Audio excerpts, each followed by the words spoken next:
Hai semua, Assalamualaikum. 24 Jun 2025. So, semua orang pun dah tahu yang gencatan senjata dah dilakukan antara Iran dan Israel.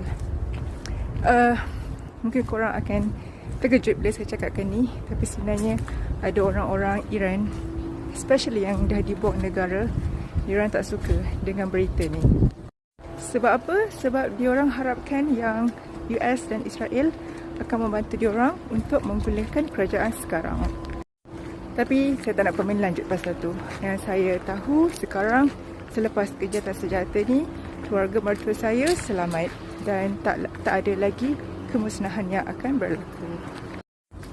So, memandangkan saya banyak kongsi pasal Iran, bukan sahaja sejak krisis ni berlaku, tapi dah lama dulu kan. Ada juga yang masih bertanya, selamat ke tak sebenarnya Iran ni? Korang, sebenarnya Iran ni selamat as long as selagi kuasa lain tidak menyerang Iran. Macam yang serangan kali ni pun dimulakan oleh Israel, bukan Iran yang serang. Selama 13 kali saya dah pergi ke Iran, saya tak pernah rasa tak selamat ataupun rasa yang kurang senang bila berada di Iran. Sebab keadaan di dalam Iran bukanlah ada apa-apa perbalahan antara orang Iran atau macam mana.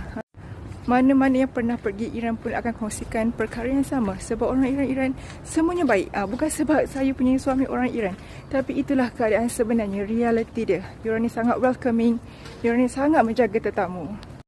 Anyway, sebab tu saya bagi nasihat pada mana-mana yang interested, yang nak pergi ke Iran selepas ini. Korang hanya perlu aware dengan keadaan semasa.